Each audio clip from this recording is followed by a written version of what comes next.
Hello everybody, this is Josh Bycer from GameWisdom.com. Welcome to today's Critical Thought. We are talking more about game pricing and how it impacts both the consumer and the developer. First, thank you to 655 subscribers here on YouTube. Hope you're enjoying the content. You may notice that my little screenshot up there is the same from yesterday because it actually fits with today's topic.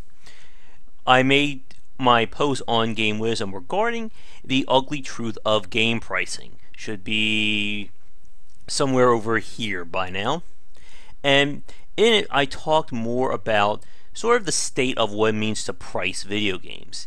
And the video game market is very different from other consumer-driven markets. Traditionally, the pricing of a game or pricing of a product would be partly based on the market as well as the factors that go into its production. Obviously, as someone who makes like a car manufacturer, they're not going to sell their cars for, a $3,000 loss per car. That would be crazy. And then from there, the market itself will sort of help to figure out or create that wiggle room of pricing. It's how we establish low quality cars, middle quality, the supercar, luxury, etc. Video games, however, have proven to be very different in this regard. The market is not just locked to one or two types of games. We see everything from the free-to-play, AAA, indie, AA, free-to-play, social, you name it. There is a genre and a market for it. And because of that, game pricing is all over the place. We have games at $60. We have them $80+ with DLC, $20, $30, free, and of course monetize as well. Now, what that means is that from a quality point of view, it's very muddled in terms of what exactly you're getting when you put your money down. Now, in the old days, and what we could still consider partly for today, the price of a game was broken down to several key factors. The first one being the work that went into it. This includes the time, the energy, any hardware that was bought, the man hours that were put into the game, stuff like that. And that, of course, gets factored into what the publisher actually spent on this game. The second factor is distributing this game. This includes manufacturing it, sending it all over the world, shipping it, printing out the manuals, getting all the discs done, any kind of special physical goods go into this category. But we've seen cases where this can actually come back to bite publishers. There's the classic Atari from back in the day with E.T. I think they printed like more copies of E.T. than there were actually systems sold. And during the 90s, publisher working designs, supposedly they always went above and beyond in terms of their physical products. They did the jewel case editions, fancier lettering, more colorful and bigger manuals, and that all ate into their profits. Now, the other thing besides those two is the store itself. For consumers or developers today who just deal with things digitally, you don't know what it's like to deal with these stores. And during the late 80s into the 90s, and probably most of the thousands, retail stores like Target, Best Buy, Walmart, GameStop, and anyone else essentially had complete control over who was going to see your game and who was going to buy it. You had to make negotiations with the store to determine how many copies they were going to buy, where they're going to stock them, are they going to do a front display, and even recently with advertisements. You don't think GameStop's advertising Uncharted or Call of Duty or Mario because they really like those games. That's all part of those deals. And another part of that is that the store will always receive a cut on whatever product gets bought. So it pays for them to make sure the game gets sold. Now, obviously, with GameStop, as we all know, they only pay a part of those profits back to the developer if it's a new copy. For any used copy that gets bought or traded or sold, GameStop basically gets the complete cost of that.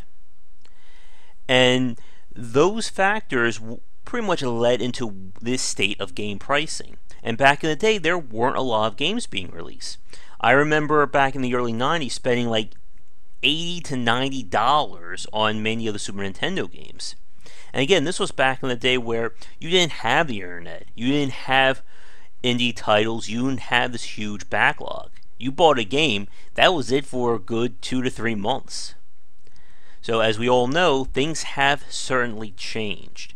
Digital distribution has been a major proponent of this. As we've talked about previously, today there are no limited quantities of your game. There is no physical place that needs to be stocked. You don't even need to print out manuals or games anymore. It's just simple lines of code. The store prints out a key. You're good. I can right now go on Steam, buy a game, and have it pretty much available like that. And that has led to the rise of the iOS store, mobile, free-to-play, etc. And what that means today is that chances are, right now as I'm recording this, a game probably was released today. Or I'm sorry, probably a few dozen games were released today. And as we know, as a basic like marketing 101, scarcity and value are two major elements behind pricing. Or I'm sorry, scarcity and quality. Now, scarcity, as we said, has all but disappeared. Quality, however, is the big one. How do we value video games? It's not an easy question to ask, and I talked about this a while ago when I did my critical thought on reviewing games, or what justifies a good and a bad game. Just as it's very hard to determine objective values there, so is it almost impossible to determine the objective value when it comes to pricing these games. In my post, I pretty much talked about this. Do we rate multiplayer higher? Is single player worth $5 to $10? If your game has achievements or not, does that add a few bucks? And likewise, what about taking money away? Why are so many first-person shooters worth $60 when there's so many on the market? MMOs. If everyone is trying to chase after World of Warcraft, why are they pricing their games around that same price at the time? I don't know. There's no real good answer to that. And I've been thinking about this for a few years about why, like, about some kind of like video game appraisal service. Like, imagine like Antiques Roadshow, the video game version. Like, we could take Super Mario Galaxy 2 here and say something along the lines of, okay, so we have this game. Well, it's a new Mario game. We don't see too many of those, so we'll raise the value up here. Do you have any achievements? Nope. Okay, we're going to take $5 off for that. Do you have online access? Multiplayer? Nope. Okay, let's take another 15. Are you planning on doing DLC? No? Okay, let's take that off. Alright, well, it's on the Wii, so there aren't too many quality platformers of this caliber. Factor that in, my pricing, and I will rate your game $35.75. Let's just let that sink in, see how the fans would react to that one. But it does stand to reason. It's very hard these days to justify spending full retail on a game. In my post, I talked about Doom as an example. Doom is one of my favorite games of 2016. It's one of the most highly regarded and surprisingly great games of the year. And yet in less than 6 months, I already saw it on sale for $30. That's half its asking price within less than a year. I mean, that is insane to me. And it, again, raises these questions. If you're trying to sell DLC and season passes and trying to create this games as a service, why are so many games being priced on the high end of the scale? And in that post, I also brought up our conversation I had with Nathan McGreal of Kotaku Gaming about No Man's Sky. The game, for pretty much the majority of its development life, was pitched as an indie game. And remember, indie games traditionally aren't priced in the same realm as AA and AAA. When Sony got their hands on it and basically took over marketing and pushing the game, that's when it became a $60 behemoth. But many people have found that the game is lacking in a lot of areas. And it raises the question, was No Man's Sky really worth $60? In its first form. For those of you watching this recorded in the future, there's always a chance that patches and more content has come out to change that. But in its original retail, a lot of people feel that it doesn't. And as I said, it's becoming harder to justify this. And here is a big one. As we've talked about previously, sequels are a very important foundation of game design. It's where you're able to refine and grow a game past the experimental phase. But, as we know, sequels and continued work on something should eventually reduce its price. When it's no longer the experimental phase and you've refined it, you got it hammered down, prices should go down. We see this with graphics cards all the time. I mean, the old graphics cards were ridiculously expensive, and yes, they get really high up now, but with each new one, these costs and the power that's going into them is getting less and less. These days, you don't need to spend $800 to $900 on a video card to get something of decent quality. But that stands to reason about games. Why is every Call of Duty game released at $60? It's not like they're trying to figure things out or create brand new designs. They're simply extending what's already there. The same goes for any sequel, really. Uncharted, Assassin's Creed, Mass Effect, you name it. And this is where this issue of pricing gets very tricky, especially for someone like me. Again, I'm become this middle ground between consumers and developers. So on one hand, I know developers want to make as much money as they can on these games.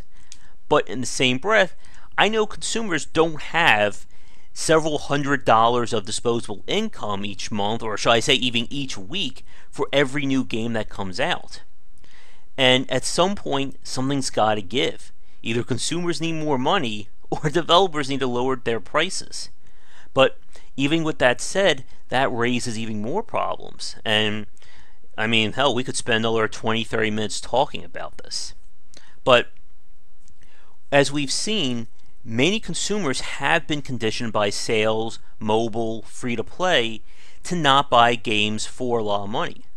I mean, like I said earlier, back in the 90s, I was buying games at $80 to $90 a pop. Today, spending more than $20 on a game gets me a little nervous. And we see this all the time with consumers on forums and message boards saying, oh, this game is $30, I'll wait till it's $15. Or, why are you selling your game for $12? Why can't you just make it $5 and get more money? That right there is another one of those classic consumer questions like, why don't you just add multiplayer? But this is just raising more and more of these issues. There is no pricing standard for goes into a video game. As I said in my post, it's not comparing apples to oranges. It's basically trying to brand every kind of fruit juice as apple juice.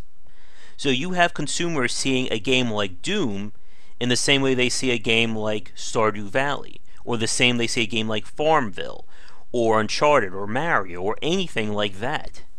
And again, there's just no real way to quantify what goes into a game like Mario Galaxy, or a game, there we go, like Call of Duty.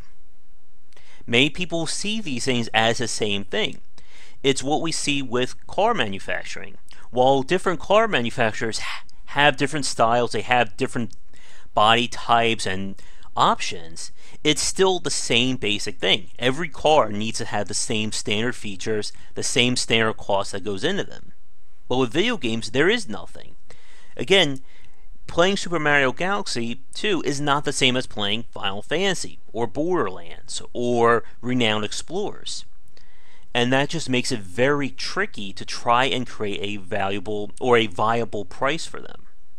And as we've seen, you only get one shot to declare the price of your game.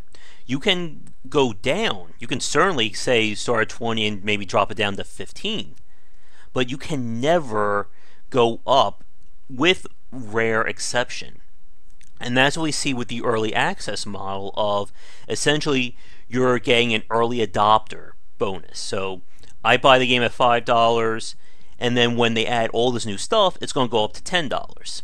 That is usually seen favorable. But you're never going to see a game release at the start of $20, and then the developers saying, oh, you know, by the way, since it's been out for a few weeks, we've had an expansion, we're just going to make the price $35. That will never happen. And if it does happen, that developer better have one really damn good game there. And we're approaching 15 minutes, and I want to try and wrap this up. And again, this is not just something that can be held to a critical thought.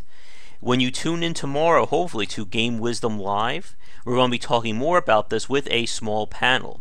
And who knows, we're going to try to keep it under an hour, but we'll see what happens. But it is a very serious issue, and it's one that not just independent developers are feeling, but so are the AAA developers and publishers. Again, when you're trying to price your game, add DLC, season passes, it's becoming harder and harder to justify that or to convince the consumer that it's worth it. I mean, I'm going to ask this question again. Why should I spend $90 to $100 on full retail, season pass, and DLC when I can wait a few months or maybe even a year, get a Game of the Year edition for maybe $20 with all that in there? Again, there's just no easy answer to this. And with more consumers being conditioned by sales, and again, the sheer gluttony there is of games, there's just so many games coming out, I'm running out of time to even play them all, it's getting harder and harder to spend that money. I mean, right now, as I'm recording this, I have a good 4 or 5 games I need to play through to review for this site and YouTube channel. So again, why should I spend money on anything else? And there is one final comment I want to bring up, because I know a lot of developers, especially indie developers, will bring this up as a defense. They will say that it's okay, that you should spend this money to support the developer. And while that was certainly true back in the day when you only had a few games, today it's not so simple. I can easily support a few dozen developers of all the indie, AA, and AAA companies that I like, but I do not have the money to support them all. I mean, most people will go bankrupt if they pay full price for every game that they ever wanted. And it's just because, again, the issue is very simple. How do you justify spending full retail on a game? Again, it's not an easy answer. It's not one that may be answered anytime soon. But as we talked about with a previous critical thought on the difference between quality and refinement, refinement and uniqueness, these are very important parts of the market, and I think we are eventually going to have some kind of major sit-down or shake-up of what it means to buy, sell, and make games. But again, I keep saying we need to end this and I go on for a few minutes, but this time, for real, we're going to end the critical thought here. So, thanks so much for watching. If you enjoyed the critical thought, of course, share it with your friends. Be sure to check out the Patreon campaign. I've added in some new goals, rewards, and even some early bird discounts for you folks. It will all help out, and maybe you can help us grow bigger. Once again, I'm Josh Bycer for GameWisdom.com. I'll see you all tomorrow with my next critical thought. Take care. Thanks for watching the video, everybody. If you enjoyed it, be sure to like and subscribe to the channel. Leave a comment, of course, share with your friends. It always helps out. Check out Game-Wisdom.com, where I examine the art and science of games. You can follow me on Twitch and Twitter under GW Bycer for the latest updates of new content. And be sure to check out our Patreon campaign. You can find us on Patreon under Game Wisdom if you would like to donate and help contribute to keeping Game Wisdom going. Your donations can not only give us the monthly funding we need to keep supporting ourselves, but if we can hit some goals, it will mean more great content for you, and there are some nifty little rewards there as well. Thanks for watching this video, and be sure to tune into the next one real soon.